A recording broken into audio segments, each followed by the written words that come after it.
Superclusters represent some of the most extensive structures in the cosmos, serving as crucial components in understanding the large-scale architecture of our universe. These massive cosmic entities consist of groups of galaxy clusters or galaxy groups that collectively form immense networks spanning hundreds of millions of light-years across the observable universe. Though initially conceptualized as straightforward hierarchical structures, our understanding of superclusters has evolved significantly over time, revealing their complex nature and challenging conventional definitions of cosmic structures. Superclusters, in their most basic definition, are large groups of smaller galaxy clusters or galaxy groups that rank among the largest known structures in the universe. Typically consisting of 3 to 10 clusters, and spanning as many as 200 million light-years, these enormous cosmic configurations occupy approximately 10% of the universe's volume.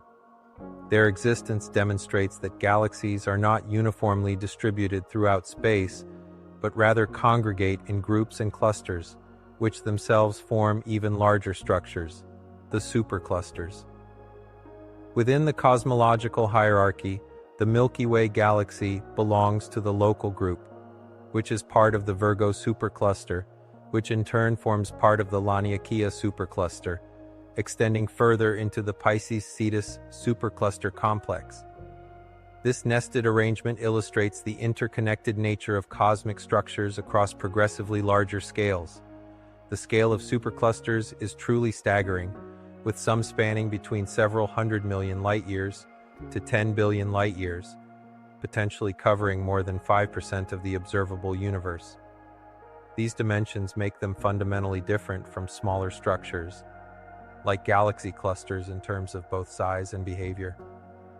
While galaxy clusters typically manifest as dense, spherical conglomerations, superclusters often present as irregular assemblies, with ellipsoid shapes resembling jelly beans, stretching across vast cosmic distances.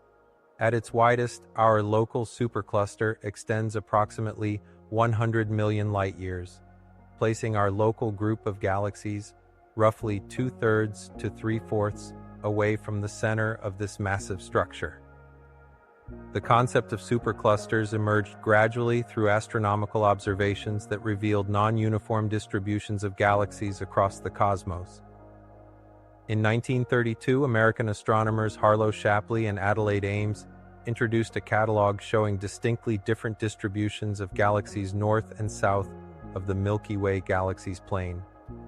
This early work provided the first indication that the universe might contain substantial regions departing from the assumption of homogeneity and isotropy.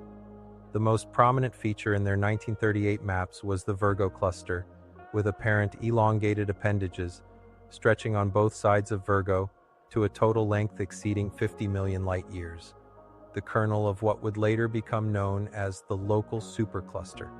The formal recognition of superclusters as distinct cosmic entities developed through the contributions of several astronomers. Swedish astronomer Erik Holmberg, French-born American astronomer Gérard de Vaucouleurs, and American astronomer George O. Abel furthered our understanding of the local supercluster as a flattened collection of approximately 100 groups and clusters of galaxies centered roughly on the Virgo cluster. George Abel formally postulated the existence of these structures in his 1958 Abel Catalog of Galaxy Clusters, referring to them as second-order clusters or clusters of clusters. This hierarchical conception of cosmic structure provided a framework for understanding the organization of galaxies at progressively larger scales. Superclusters comprise multiple components arranged in complex configurations across vast cosmic distances. These massive structures contain numerous clusters and groups of galaxies, with the largest superclusters potentially incorporating thousands of individual galaxies. The distribution of matter within superclusters is not uniform, typically featuring dense nodes connected by filaments of galaxies and gas. Major clusters often dominate these configurations, such as the Virgo cluster in our local supercluster, the Coma and Leo clusters in the Coma supercluster, and the Hydra cluster in the Hydra supercluster. The structural characteristics of superclusters reveal their integration within the cosmic web, a vast network of filaments, walls, and voids that defines the large-scale structure of the universe. Superclusters form at the intersections of multiple filaments, creating massive conglomerations of matter surrounded by relatively empty regions known as voids. These structures appear as interconnected filaments, supercluster complexes, walls, or sheets, spanning enormous distances across the observable universe. The precise boundaries of superclusters remain difficult to define, as they generally blend smoothly into the cosmic background, making their edges challenging to identify visually. A crucial aspect in defining superclusters involves distinguishing between static definitions based solely on spatial distributions and dynamic definitions that incorporate motion. Traditional definitions relied primarily on mapping the positions of galaxies, creating three-dimensional representations of galaxy distributions within apparent superclusters. However, as detection and analysis techniques improved, astronomers realized that merely identifying spatial concentrations of galaxies was insufficient for defining genuine cosmic structures. The fundamental distinction that has emerged in modern cosmology is that unlike galaxy clusters, superclusters are not gravitationally bound entities. This critical characteristic means that member galaxies within a supercluster have not completed their gravitational coalescence and remain in an ongoing process of formation.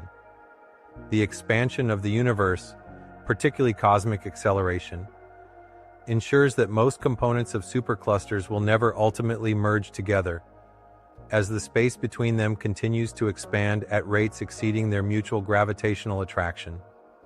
This understanding has led astronomers to reconsider what constitutes a true cosmic structure versus temporary configurations that will disperse over cosmic time. Contemporary approaches to defining superclusters emphasize dynamic, rather than purely spatial characteristics. These methods consider not just where galaxies are located, but also how they move relative to one another, and the overall cosmic expansion. By examining the peculiar velocities of galaxies, their motions after subtracting the Hubble flow of cosmic expansion, astronomers can identify which galaxies share common gravitational influences, and thus determine the boundaries of dynamically related structures. The peculiar velocities of galaxies reveal the underlying mass distributions causing gravitational attractions, allowing astronomers to map the actual gravitational relationships that define meaningful cosmic structures. This approach has led to significant revisions in our understanding of local cosmic geography. For instance, what was previously called the Virgo or local supercluster is now recognized as just one branch of a much larger structure, the Laniakea supercluster, which encompasses approximately 100,000 galaxies, more than 10 times richer than the largest known clusters. The dynamic definition provides a more physically meaningful way to distinguish one supercluster from another by identifying which galaxies are gravitationally influencing each other's trajectories. The distinction between gravitationally bound and unbound structures has profound implications for defining what constitutes a genuine cosmic entity. Some cosmologists argue that superclusters, despite their visual prominence in galaxy surveys, are not true structures at all, but rather temporary visual alignments that will disperse over cosmic time. According to this perspective, only gravitationally bound entities will persist as integrated structures, while unbound configurations like superclusters will gradually separate due to cosmic expansion. This understanding reveals that what appears bound today determines what will remain together in the future cosmological evolution. Individual galaxy clusters and groups that achieved gravitational binding billions of years ago will maintain their integrity, but most components within identified superclusters will continue to separate. The cosmic acceleration discovered in recent decades ensures that eventually, perhaps 100 billion years from now, individual galaxy clusters will condense through self-gravity, while cosmic expansion pulls everything else apart, ultimately isolating clusters like Virgo from each other permanently. The definition of superclusters has evolved from simple spatial aggregations of galaxy clusters to dynamically defined regions of gravitational influence. Modern cosmology recognizes superclusters as massive components of the cosmic web that represent the largest recognizable patterns in the distribution of galaxies and matter in the universe. However, unlike smaller structures such as galaxy clusters, superclusters are not gravitationally bound and will not persist as integrated entities over cosmic time. Their definition thus requires consideration of both their current spatial distribution and their dynamic evolution within an expanding universe. Understanding how superclusters are defined provides crucial insights into the formation and evolution of cosmic structure. These enormous configurations of matter reflect the processes that have shaped the universe since the Big Bang, preserving information about initial conditions and subsequent gravitational evolution. As our observational capabilities and theoretical models continue to advance, our definition of superclusters will undoubtedly continue to evolve, refining our comprehension of these majestic but ultimately transient features of our cosmos.